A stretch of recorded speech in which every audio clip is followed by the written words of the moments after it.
Beritakanlah firman, siap sedialah baik atau tidak baik waktunya. Shalom, puji Tuhan, oleh kemurahan dan berkat Tuhan saja, sehingga kita boleh berjumpa lagi dalam renungan harian di hari ini. Yesus bersabda bahwa manusia hidup bukan dari roti saja, tapi dari setiap firman yang keluar dari mulut Allah. Itu berarti bahwa belajar, membaca, mendengar firman, itu suatu yang sangat penting bagi pertumbuhan iman kita. Nats firman Allah yang menjadi renungan kita bersama di hari ini saya ambil dari Yosua pasal 4 ayat 1 sampai dengan ayatnya yang ke-24. Secara khusus saya akan baca ayatnya yang ke-22 sampai 24. Firman-Nya berkata demikian. Maka haruslah kamu memberitahukan kepada anak-anakmu begini, Israel telah menyeberangi sungai Yordan ini di tanah yang kering. Sebab Tuhan Allahmu telah mengeringkan di depan kamu air sungai Yordan, supaya kamu dapat menyeberang seperti yang telah dilakukan Tuhan Allahmu dengan laut Teberau, yang telah dikeringkannya di depan kita, sampai kita dapat menyeberang. Supaya semua bangsa di bumi tahu bahwa kuat tangan Tuhan, dan supaya mereka selalu takut kepada Tuhan Allahmu. Demikian sabda firman-Nya hari ini yang mengajar dan menasihati kita membuat tanda peringatan akan kebesaran Tuhan.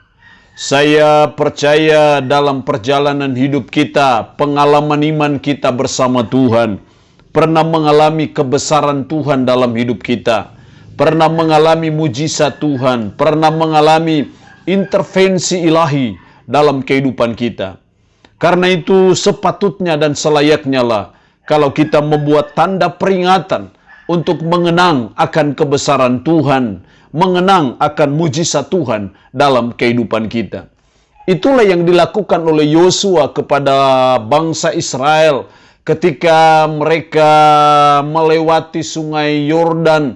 Tuhan melakukan mujizat sama dengan membelah laut Teberau. Dan akhirnya Yosua memberi perintah kepada kedua belah suku untuk membuat batu peringatan.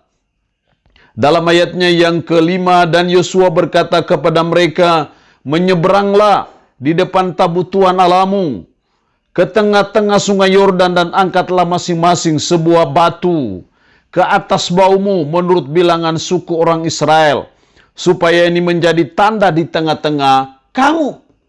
Jadi itu menjadi tanda peringatan akan kebesaran Tuhan, akan keajaiban Tuhan, akan mujizat Tuhan bagi umat Israel pada waktu itu.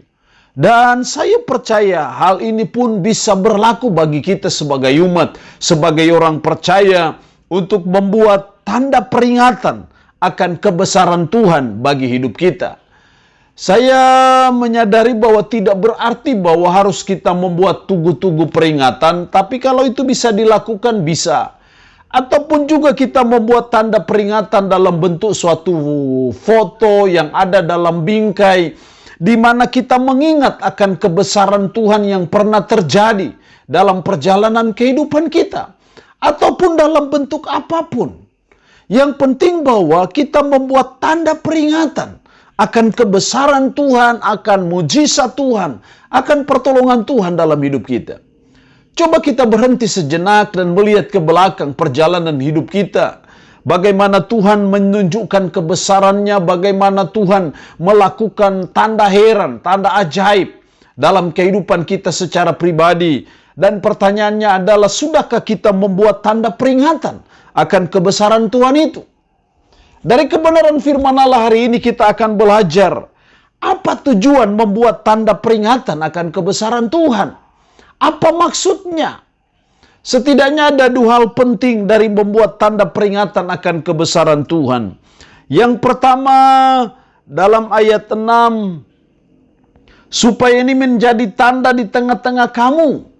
Jika anak-anakmu bertanya di kemudian hari, apakah artinya batu-batu ini bagi kamu? Maka haruslah kamu katakan kepada mereka bahwa air sungai Yordan terputus di depan tabut perjanjian Tuhan. Ketika tabut itu menyeberangi sungai Yordan, air sungai Yordan itu terputus.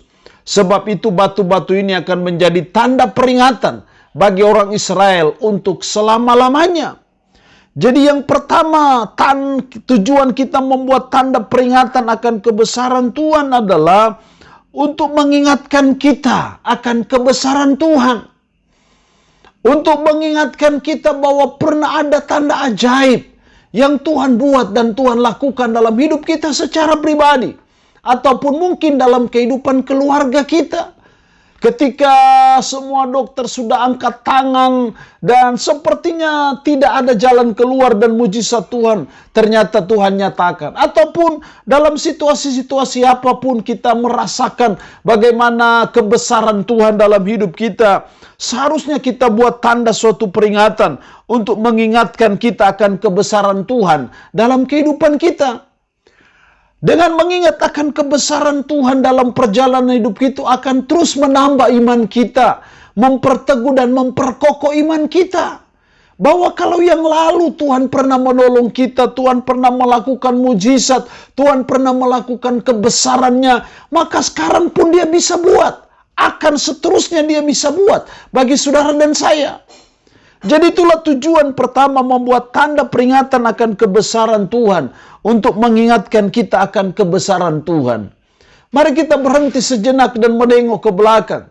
Bagaimana mujizat dan kebesaran Tuhan dinyatakan dalam hidup kita secara pribadi. Dan marilah itu tidak hilang dalam memori ingatan kita akan kebesaran Tuhan itu. Yang kedua, tujuan membuat tanda peringatan akan kebesaran Tuhan ayat 24. Supaya semua bangsa di bumi tahu bahwa kuat tangan Tuhan dan supaya mereka selalu takut kepada Tuhan Allahmu. Supaya mereka selalu takut kepada Tuhan Allahmu. Kalau suatu waktu anak-anak kita, cucu kita bertanya apa tujuan foto ini, apa tujuan tanda peringatan ini, kita beritahu bahwa Tuhan pernah melakukan keajaiban. Tuhan pernah melakukan kebesarannya dalam hidup kita. Dan dengan harapan supaya generasi kita ke depan takut akan Tuhan. Itulah tujuan kita membuat tanda peringatan akan kebesaran Tuhan. Supaya generasi ke depan takut akan Tuhan. Bahwa Tuhan pernah buat sesuatu bagi orang tua dari anak. Sehingga anak juga melihat bagaimana kebesaran Tuhan yang dilakukannya buat orang tua. Sehingga akhirnya anak-anak kita, generasi kita ke depan menjadi generasi yang takut akan Tuhan. Karena melihat tanda peringatan akan kebesaran Tuhan. Itu yang harus kita buat dalam hidup kita sebagai umat, sebagai orang percaya. Untuk mewariskan warisan rohani yang sangat penting bagi generasi kita ke depan, supaya mereka jadi generasi yang takut akan Tuhan dengan melihat tanda peringatan yang kita buat, yang kita lakukan, mengingatkan akan kebesaran Tuhan, sehingga anak cucu kita juga menjadi anak cucu yang takut akan Tuhan. Allah yang punya firman ini berkati kita dengan firman-Nya di hari ini. Amin. Mari kita berdoa. Puji syukur untuk firman-Mu hari ini yang mengajar dan menasihati kami membuat tanda peringatan akan kebesaran Tuhan. Seperti yang dilakukan oleh umat Israel di bawah kepemimpinan Yosua ketika keluar dari sungai Yordan. Mereka membuat 12 batu peringatan. Tuhan tolong kami, supaya kami juga mau membuat tanda peringatan akan kebesaran Tuhan dalam hidup kami. Tujuannya untuk mengingatkan kami akan kebesaran Tuhan dalam hidup kami. Supaya generasi ke depan jadi generasi yang sungguh takut akan Tuhan. Roh-Mu yang kudus tanamkan dan meteraikan firman dalam hati dan pikiran kami dan sanggupkan kami untuk bisa memberlakukannya dalam hidup kami sehari-hari. Hamba mohon berkat-Mu bagi umat-Mu yang mendengarkan renungan harian di hari ini. Yang sakit, hamba berdoa dalam nama Yesus. Tuhan lawat, jamah dan sembuhkan dari sakit penyakit yang diderita. Terpujilah nama-Mu Tuhan. Dalam nama Tuhan Yesus Kristus kami berdoa. Amin. Shalom. Tuhan Yesus memberkati kita dengan firman-Nya di hari ini.